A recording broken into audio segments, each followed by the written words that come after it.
Your memory is losing you money. Hi, it's Kyle Guthrow. Welcome back to another module where today we are going to be discussing all things systems, software, and apps. Now, I'm going to share some of the ones that I've used, some of the ones I've had lots of success with, some that I could recommend, some that I would maybe stay away from. And if you stay till the very end, I'll give you a very detailed breakdown on which ones you should download and use today. So let's start with some of the most powerful ones. Obviously, there's social media, and it can be a great tool, but it also can be a great distractor. Instagram, YouTube, Snapchat, TikTok, and more. Now, use these sparingly because I know it can have a profound impact on your business. But what if it gets in the way of you actually getting things done? I want to start with this one right out of the gate because this one has had a lot of impact on my life, both personally and professionally. And it is an app called Opal, OPAL. And what this app does is it actually blocks all your social medias. Now, I've got it set up so that I actually can't even override it. Yes. So if I need to get into the app, it won't let me. It won't even let you uninstall it. It won't let you uninstall the apps and reinstall them. And you can even put it on your desktop so that it stops you from even just getting on the web version of it, which we all know is not as good as the cellular and phone version, of course. Now, why is this one so important? Because we can all agree that these apps were designed to keep us on the platforms. Treat it as a slot machine. It forever scrolls. It never ends. And you're always chasing that dopamine hit. Now, there is multiple versions to this app. There is the paid version and then there's the free version. And what's cool about this app is that it actually allows you to put time restraints on it. So if you want to stay in a zone between 9 to 5 or whatever your time frame is, it can lock all your apps out. It can also make you do a game or answer questions or do math puzzles before it grants you access to it. And honestly, I have found sometimes just even having to go answer those math problems gives me that 3-second pause, big, wait a second, why am I reaching for social media?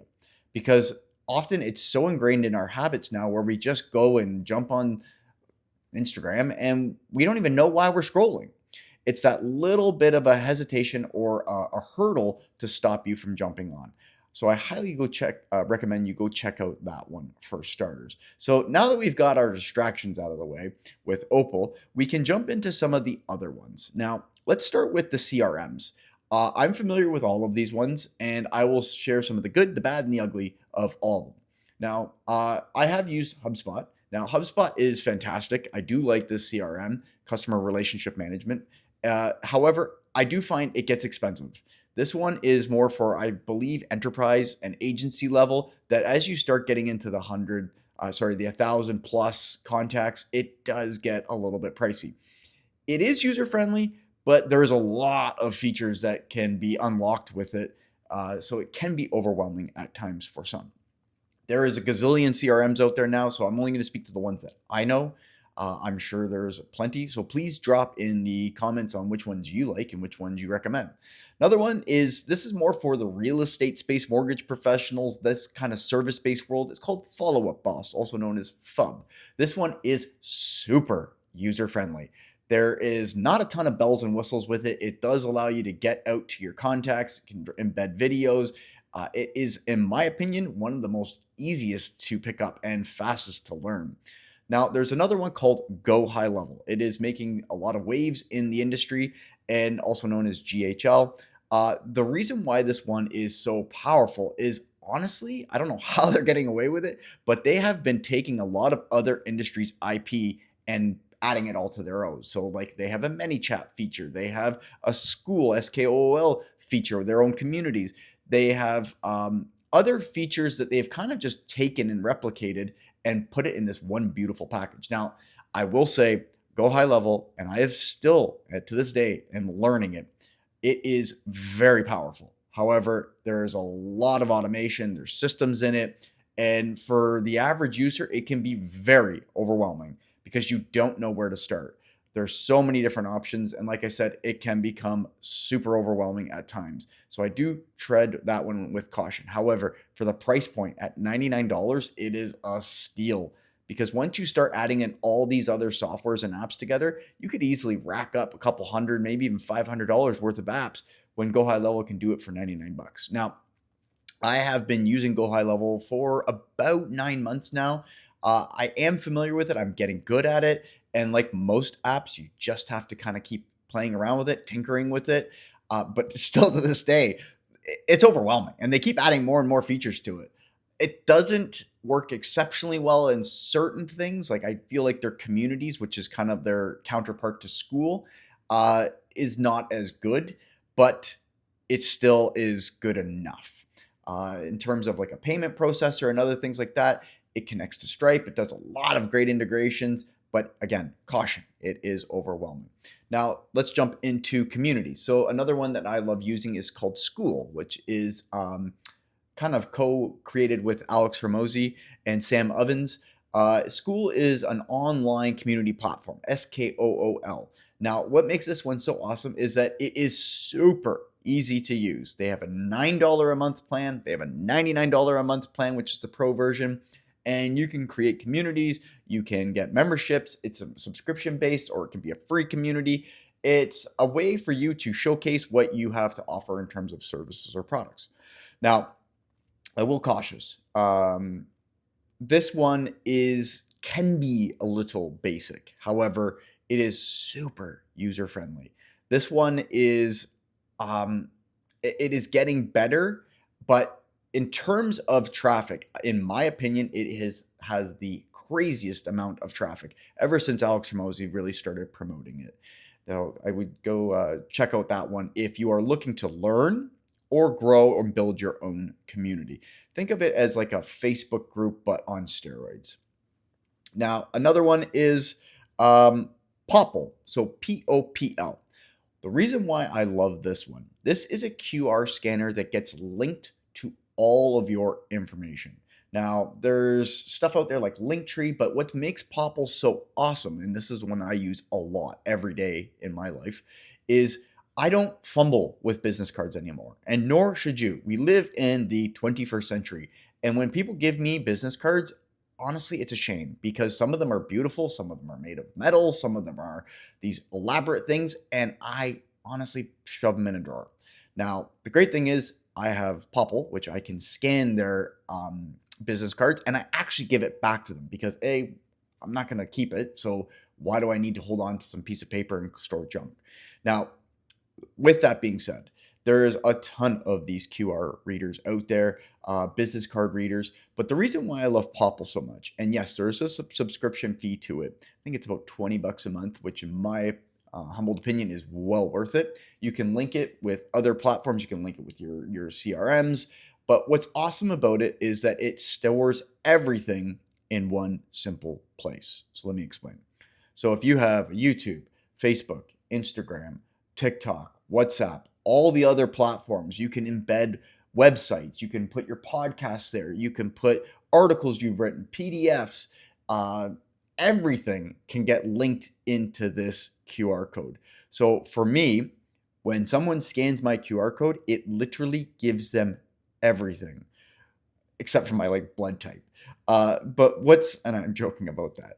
But what's so awesome about it is that think about this. How many times have you met with someone like, oh, let me stay connected? Oh, what was their handle? What was their website? What was their email?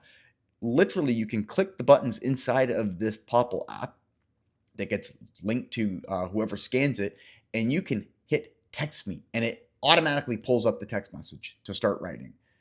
I am trying to remove as many steps as possible. There's a reason why everybody loves Amazon. And it's not because it has every single product you could possibly think of and buy, but they've made it so simple. 2 clicks, it's in your cart, boom, and it's delivered. I'm trying to create that least amount of resistance so that you can get connected with me. And the beautiful thing is that once you scan it and input your information, it automatically gets linked to my CRM. And then my CRM sends you an email and a text. So how cool is that? Now, I will touch on automations a little bit, but this is mostly to focus on systems and the software and the apps that I use. And I am a huge proponent of the app called Popl. I highly recommend you check that out. Finally, with the Popl app, you can drop a QR code, whether you're presenting or you're at a trades booth or you're at a conference, and you can use it on your phone. So you can just tap on someone else's phone. It's super easy to use. And I love that it tracks everything and it gets linked automatically into your CRM. Now, when it comes to the payment processors, obviously we have Stripe. I use that one. I find that one is the easiest. You can upload your products, your services, and it just gets linked everything to your bank accounts. It's a trusted source. And I really, really like that one. Now, there's other payment processors out there. I feel like Stripe is the most competitive for their pricing. And it, again, easy to use, but you can add the extra functionalities if you need to. Great thing is it gets linked with a lot of other softwares.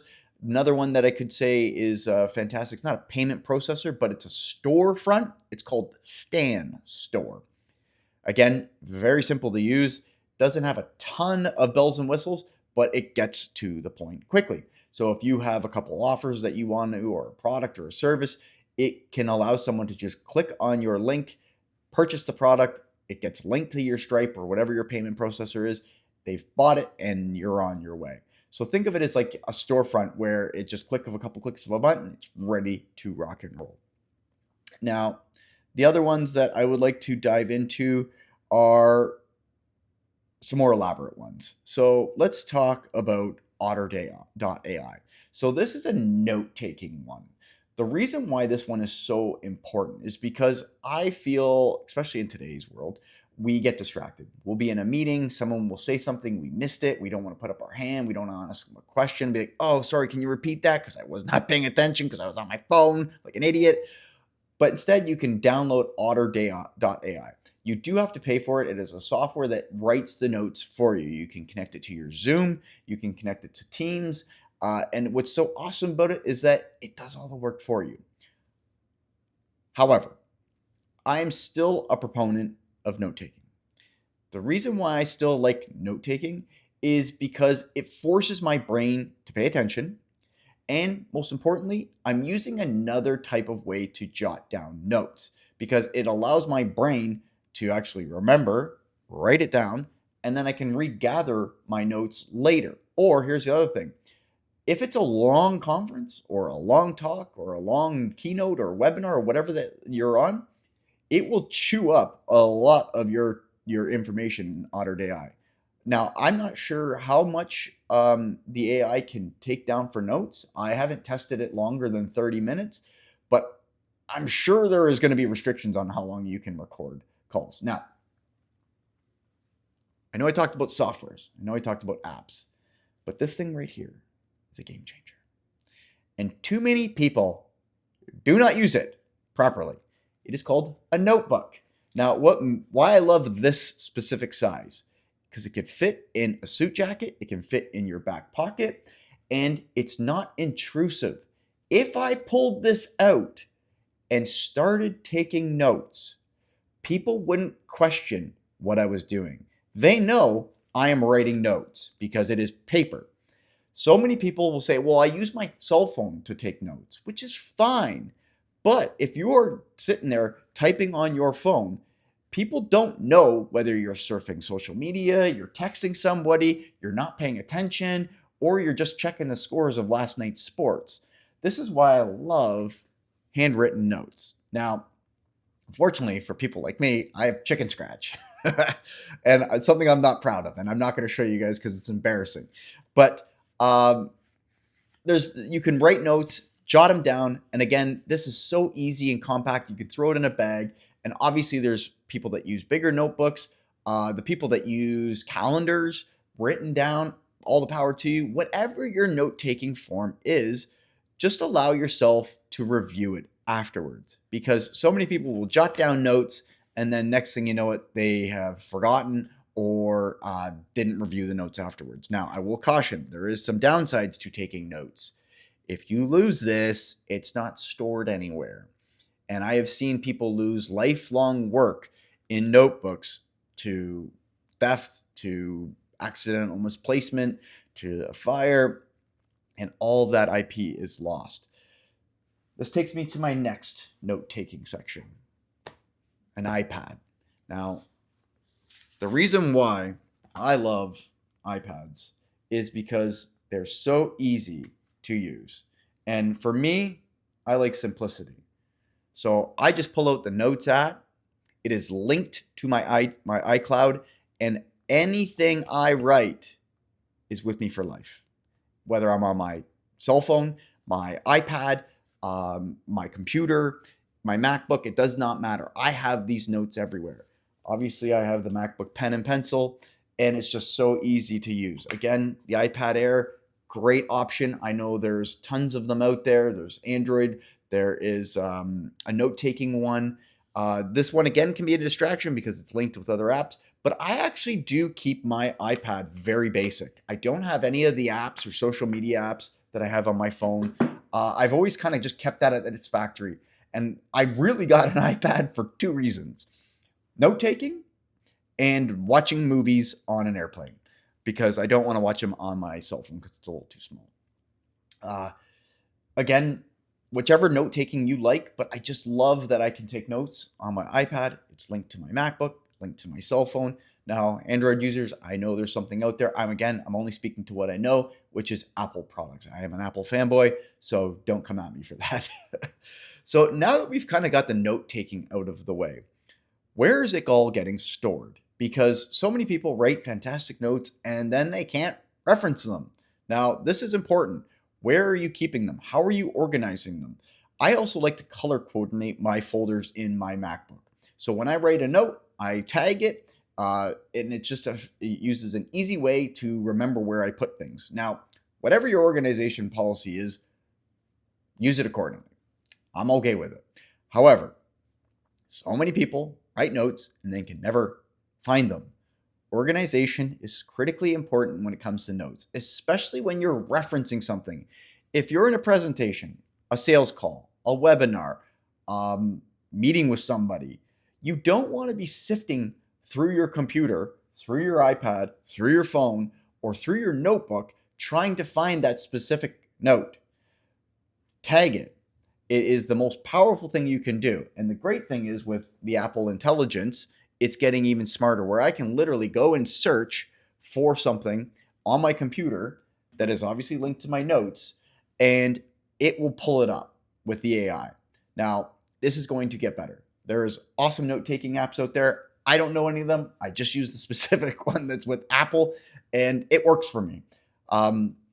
Whatever your note-taking is, just keep it organized, because time is money. And if you're having to look for that document, it's just killing your productivity and using up valuable bandwidth of your brain, I meant. All right, so that's just some of the other ones. Let's dive into Zooms and Teams. Now, whichever video software you use, I am a big proponent of both. I actually like them equally. Here, I need to share some tips when it comes to the actual Zoom or Teams software. Please, for the love of goodness, get these three things right. Get proper lighting. There is a ton of great lights on Amazon. A specific brand, Neewer, Neewer. They have a small little light that you can clip onto your phone. There's another small little light that you can buy for your computer and put it on a tripod. But please have enough light on your face when you are in a Zoom call, or you're selling in a webinar, or you're doing a sales pitch on Zoom or Teams. Secondly, please have good audio. Now, again, you can get mics to plug them into your laptop. I have no problem with you using the mics that are on your computer or on your phone. But if I told you that you could get more powerful audio, would you use it? Of course. So there is, this isn't a podcast on mics, but I'll save that for another day. But I will say there is a couple good brands out there. So there's DJI, They have made great mics. I have theirs. I have the DJI Mic 2. The Hollyland makes some fantastic mics, which you can plug into your phone or you can plug into your computer, which picks up great audio. They're like $120. Please don't get the crappy ones off Amazon for 30 or 40 bucks. They're not worth it. Spend a little bit more and everybody listening to your content will be thanking you. And then most importantly, the camera. Now, if you are using an old MacBook or an old computer and the camera is shooting in 7 megapixels, well, please get with the times. Get a secondary web camera that you can plug into your computer, because we don't want to watch your grainy videos, especially if you're doing a presentation or you're trying to speak to your team. So invest in a good camera. Or I know there's Apple, I just believe, released it where you can use your iPhone camera to then link to your FaceTime and your Zoom platform and your Teams platform. I think that's fairly new at the time of this recording. Now, of course, if you have a new MacBook or a brand new computer, you're going to be using top of the line cameras. And then lastly, just to kind of put this in a bow, please make sure you are in frame. Nobody likes, and I'm not going to do it, but nobody likes when you are this close to your computer or to your phone or to your camera. Rule of thumb, about an arm's length away. That is your safe space. Treat the camera as if you were talking to someone in person. And if you are concerned about your audio, where should you keep placement? Around 2 fists away from your chin is a good spot. If you put it too close to your mouth, it's going to reverberate and it's going to be all muffled. If you're too far away, it's not going to pick it up properly. So again, rule of thumb, kind of like 2 fists away from your mouth. And if you can, please, I know for so many people, they like to use their hands, especially on Zoom calls. Put the mic on a tripod or put it on your shirt or attach it to somewhere that is not going to rub and make static, so that you can just focus on speaking and you'll have really clean, crisp audio. You'll have great light on your face and the camera will be able to do its job. So those are the things when it comes to Zoom and Teams. One final thing when it comes to that, I'm going to do a whole episode on how to shoot proper content with video and your computer, whether it be on a Zoom call, a webinar, Teams, or the like, because so many people are screwing this up. But test all of these things before you jump on the call. It's a pet peeve of mine. I can't believe still in 2026 we need to talk about, can you hear me? Is this working? Oh, hold on a second. Let me just get this right. Stop fumbling with this. It's making you look unprofessional. Get this all tested and done before the meeting, the webinar, the sales pitch, whatever it is, starts. Technology will fail you. It's going to happen. But these little things that you can get out of your way and get done properly will just make you look way more professional. So we've touched on a few of those things.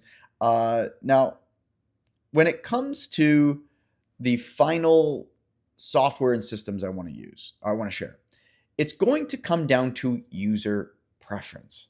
And obviously, there is some fantastic ones that I don't even know about and I'm not made aware of. So please drop a comment, share them with me. I'd love to hear them. I want to research them. I'm a bit of a techie. I love learning about new software and how it can make everything better. But I'm going to kind of end on this note, and it's with Claude, ChatGPT, Gemini, and whatever other AI software you use. AI is here to stay, and it is going to become more and more part of our life, and it is going to become more and more powerful. My only advice that I will share with all of you is that you need to learn it. You need to learn how it will get involved into your business, into your world, into your software, into your systems, because like I said, it is here to stay. And if you treat it as, well, I don't need this in my business, or I'm a tradesperson, or I'm in the field, or I work with my hands, this stuff can revolutionize the way you do your business. But here's the thing. Prompt properly. And I will have another module on prompting alone because this is so important to language. So many people will try Claude, will try whichever AI they like, and then they will say, well, the AI didn't spit it back properly to me. You have to remember, this is the smartest software on the planet. It can literally find anything on the internet. And you're saying that it didn't do its job properly. Sit with that for a moment. Have you ever thought that maybe you didn't ask the right prompt? Like I said, I'm going to give you a little teaser. So many people screw up their language. They ask the AI, create this for me. Define this. Another word we love using, it. Define it. The AI doesn't know what it is. We are so loose with our language, and I keep sharing this with all of you. Be descriptive. The more information, the better the AI will be. So spell things out properly, and don't be lazy with your language. Actually spell it out. And if you need to, put it in bullet points or get it to ask you questions so that it can dive deeper. Stop treating it like just it's a Google or a search engine. Learn these softwares. I'm telling you, they are super powerful. And as they evolve and as they grow, they're only going to get better. So I'll wrap that up there because I want you to try those apps, try those softwares, try those systems, try that note taking, and let me know in the comments, what do you use? I really love productivity hacks. I love learning new softwares. I love learning new apps, AIs. So please share them with me. You can find me on all my socials at Kyle Guthro, KYLEGUTHRO, or you can drop me a line on my website at kyleguthro.com. And most importantly, as always, I hope this was of value for all of you. And I'm going to share a plethora of different topics when it comes to entrepreneurship, speaking, selling, scaling, business, and more. So I want to hear from you. What is resonating? What do you want to hear more of? What works for you? What is maybe a topic that you'd love me to research and dive into? I want to hear from my community. And the reason why I want to share this is because I have created a community inside of Skool. It's called Speak, Sell, Scale. And I highly encourage all of you to come join it. I'll drop the link in wherever you're watching this, listening to this, and you can go see it for yourself. It is completely free, and I will be dropping a ton of great content in there. I encourage all of you to come join because as we scale and grow this community, it is going to become more powerful and it will lead to more opportunities for you and your business. So I hope to see you in the community. But most importantly, if you saw this of value or heard this as a value, please drop me a line, like, subscribe, comment, share, and I can't wait to see you on the next episode.